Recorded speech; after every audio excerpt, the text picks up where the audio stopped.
Hello, my name is Constable Gary Gomez. I'm the Crime Prevention Officer at 42 Division, Toronto Police, and I'm here just to talk about just a few crime prevention tips and talk about community safety.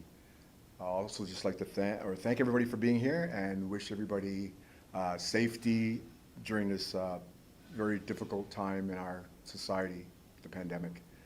So the first thing I'd like to talk to you about is crime prevention, because a lot of people don't understand what it is. And just to give you a basic kind of definition, basically it is steps that society and the governments take in preventing crime and deterring suspects. So that's basically what it is. So any kind of action that we do that will deter a criminal from committing a crime, that is a crime prevention strategy.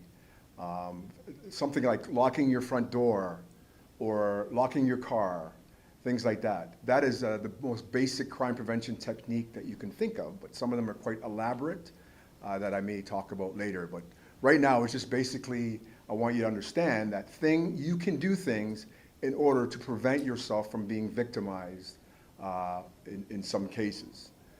So a lot of times we have people that become victimized because their appearance gives off some kind of a message to a potential attacker or a potential suspect that they may be vulnerable to be victimized.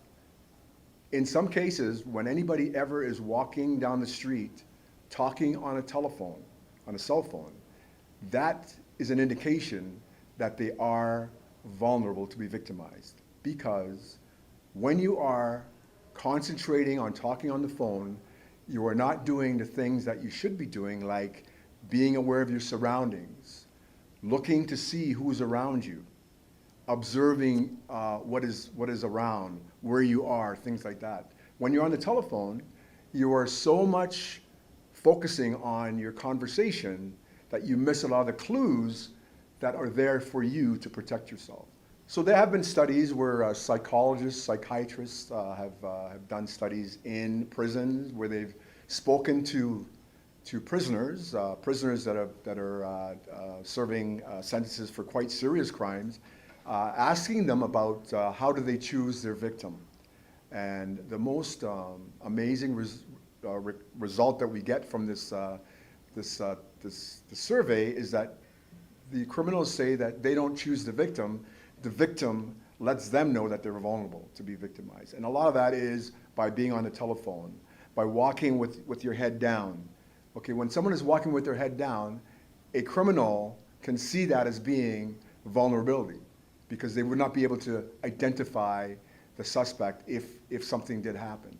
So always important to keep your head up, always walk upright, walk erect, always observe what your surroundings are, those kind of things. That is what I would suggest for community safety, because when you're out in the community, you want to always try to maintain safety and always be observant. So those are the things that when people are out in the community, going for a walk, going on their way to the store, on their way to school, anywhere, there are people out there that are looking for a vulnerable person. So being on the telephone shows vulnerability, shows that you're available to be victimized, and you will not be able to remember things or observe things. What does the suspect look like? What were they wearing? What were their clothing description? What was their physical description? Things like that. What kind of a vehicle did they have? What direction did they leave in?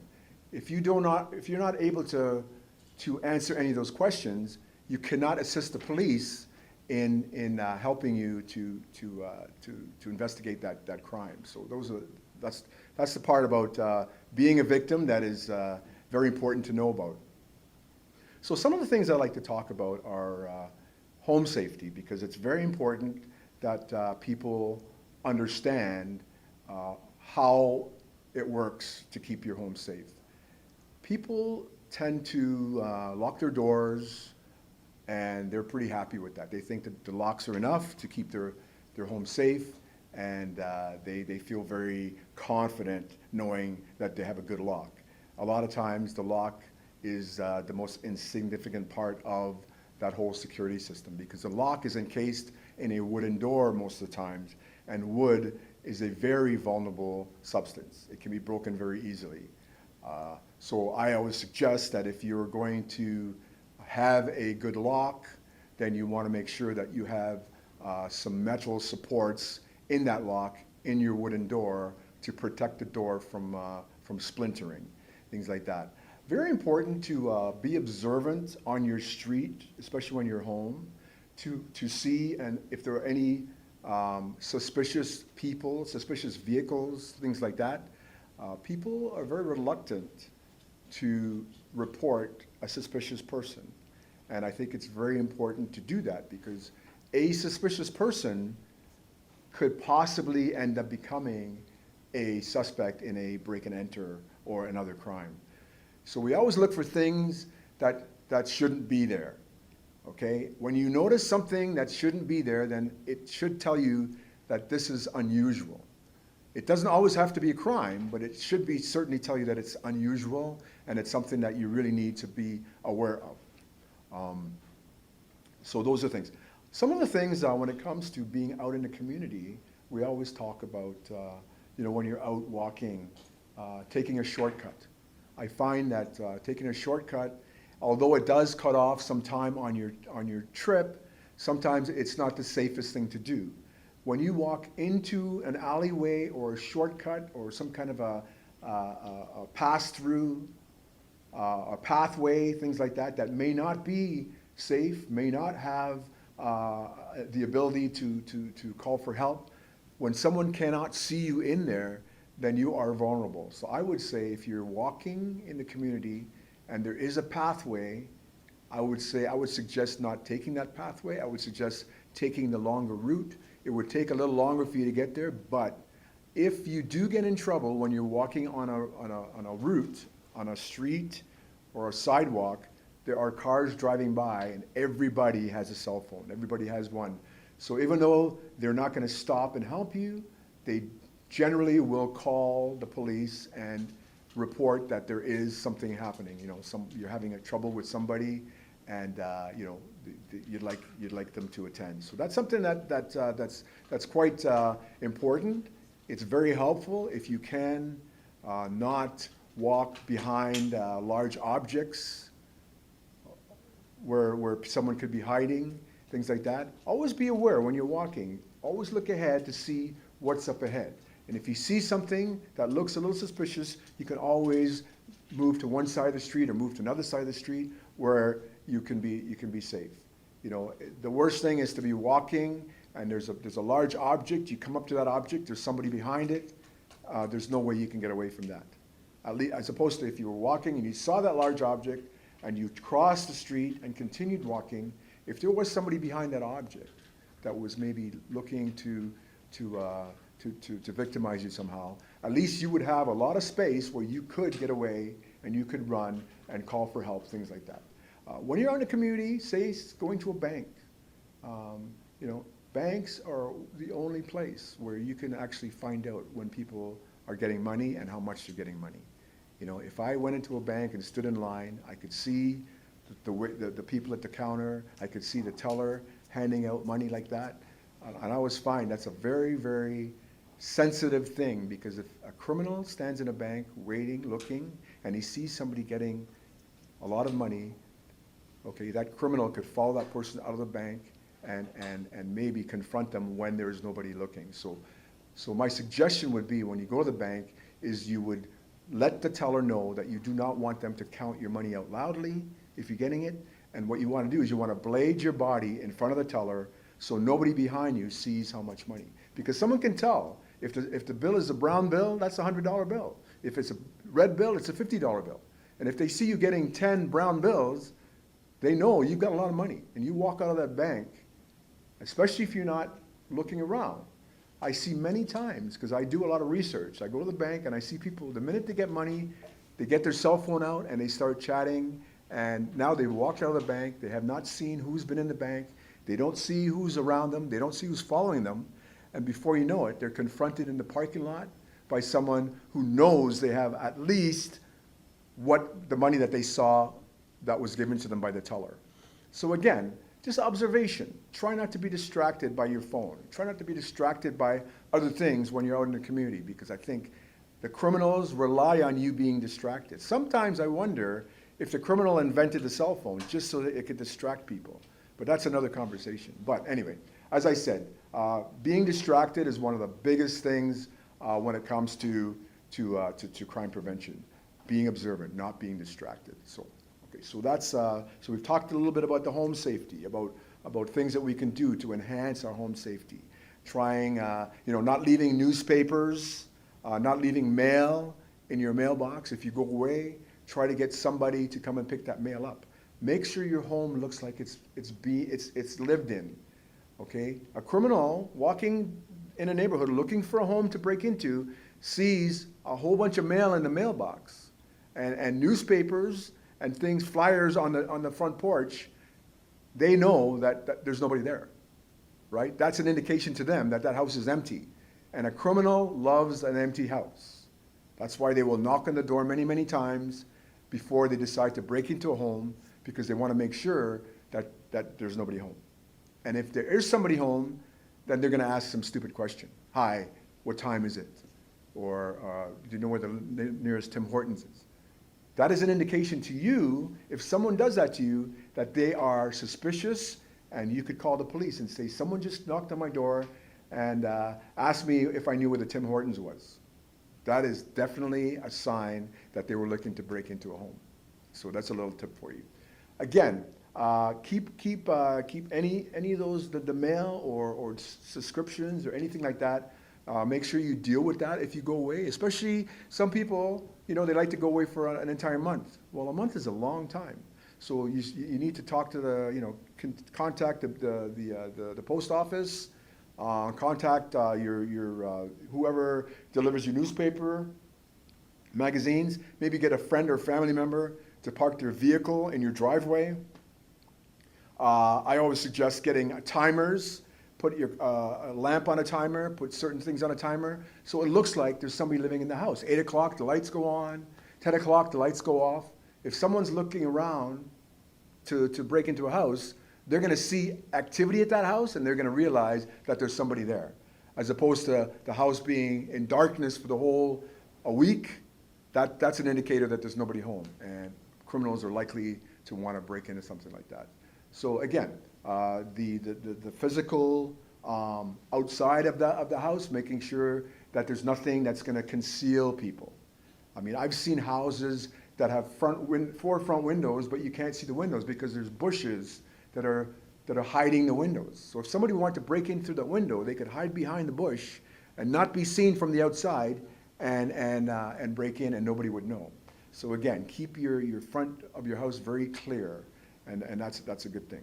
One of the other things I want to talk about is reporting, because many people are very reluctant to report things. They're very, I still haven't figured it out. I've been doing this job for a long time, and people just, they're not comfortable calling the police to report something. Even though it's going to benefit them, they're still a little reluctant.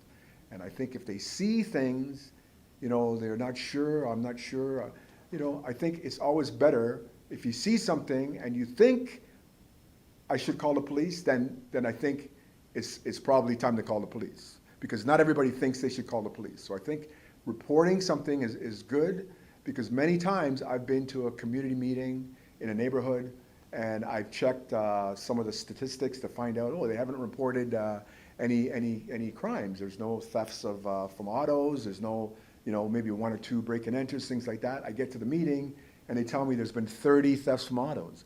30 cars were broken into. But although only one person reported.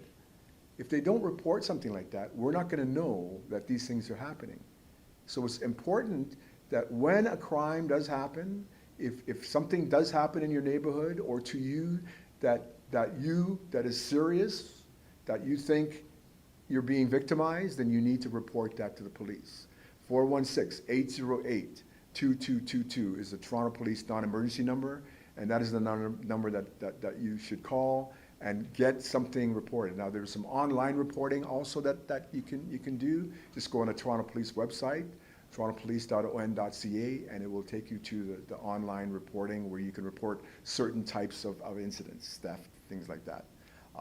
So that's something that we can do. But definitely suspicious people, suspicious incidents in your neighborhood or in the community, definitely report those things, because we need to know about those things. We do not have a crystal ball.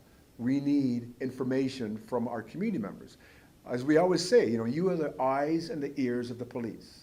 You see things, you hear things. Those things are no good to you if you keep them to yourself. You need to pass them on. Pass them on to your neighbors. Pass them on to the police. That's how we get all this information, and then we can actually act on it. And it works. The safest neighborhoods are the neighborhoods that communicate, neighborhoods that report incidents, neighborhoods that observe things that are happening and pass it on. I mean, there's been times where I've stopped in a neighborhood, I wanted to make a phone call. Of course, I'm not supposed to be driving on the phone, so I stop, and somebody will come out and ask me, "Hi, can I help you?" Well, they must have seen me to know that I was there, right? So they're watching in their neighborhood. And that's a good sign. And I commended the lady. I said, "Wow, this is amazing." I told her I was a police officer. And I said, "These are the things that I talk to people about." And I said, "You're doing exactly what I try to instill in people. Be observant." Now, the fact that she came and spoke to me, she felt safe enough to come over. I would never suggest that you go and approach the person, but she did, because that's the way she was. That's the kind of person she was, which is fine. But I always suggest that, keep an eye on it, watch. And if you continue to think that it's suspicious, then you should definitely make that phone call to the Toronto Police. So those are kind of some of the things that I want to talk about. There's one final thing I'd like to say is I'd like to talk about one of the most amazing programs, crime prevention programs I've ever seen, and it's called Crime Stoppers. And people that don't know about Crime Stoppers, it's a community program. It is not a police program. A lot of people think Crime Stoppers is it's attached to the police. It's not. It's a voluntary community program where they get donations from the community in order to run the program, and it's a tip program. So what it does is it collects tips about crime from the community anonymously, and it passes the information on to the police. So what happens in a situation where somebody, someone's living in an apartment building, and there's someone that lives on their floor, there's always people going in at the door, knocking the door, whispering, exchanging things. Obviously it looks like it may be some kind of a drug situation going on there. So if that person, the person observing that would call Crime Stoppers, 222-TIPS, 222-8477. They can 416-222-TIPS. They will receive the call, and they will not take any information. There's no call display. It's 100% anonymous. And the person that's making the report will tell them what they know, what they see. There's such and such an address. There's an apartment where people are coming by day and night, knocking on the door, exchanging money, a little bit of product or whatever, and they leave. So that information will go to the division where that location is. And then it's given to detectives or officers in that division to investigate. And somehow an investigation will happen. Sometimes it might take a little while for the information to happen, but somehow, they will find out what's going on. And sometimes they will be able to arrest the person if it is a drug operation going on. Sometimes it's a theft operations. Many things. Crime Stoppers has solved numerous crimes. It's a worldwide program. It's international. Crime Stoppers are all over the world, and it solves millions of crimes. It's been going since 1976. I actually have some statistics here that might help you. I can never remember them, so I'll tell you. 1 second here. So what happens is every 14 minutes, Crime Stoppers solves a major crime. Crime Stoppers has assisted with the arrest of more than 1 million criminals. Crime Stoppers has paid out about $150 million in rewards, with the average of $63,000 each week. And so Crime Stoppers has seized over $12 billion worth of drugs and assisted with the recovery of $2 billion worth of stolen property. That's all through community. That's nothing to do with the police initiating those things. That's all. Someone calling about something that they see, Crime Stoppers investigates, they pass to the police, and certainly an investigation is done and the arrest is made. The Toronto Crime Stoppers group they have stopped giving a reward. They're using that money to put back into the program, but there are still rewards up to $2,000 in some communities that have Crime Stoppers. So you'd have to kind of check and see what communities do rewards. But Toronto, I think as of last year, they stopped. Their Toronto Crime Stoppers stopped giving out any rewards. But people usually don't do it for the rewards. It's nice to have the reward, but they usually do it because it's the right thing to do. They want to pass information on and help to solve a crime. You know, many of our murders and our serious crimes are partially solved through Crime Stoppers, because every criminal knows somebody, and that person that they know may be someone to call and give information on them. So we're quite pleased with the whole Crime Stoppers initiative. It's been going for a long time, and it really, really does work. So I think that's going to be probably enough. I thank you for listening. And once again, my name is Constable Gary Gomez. I'm the 42 Division Crime Prevention Officer.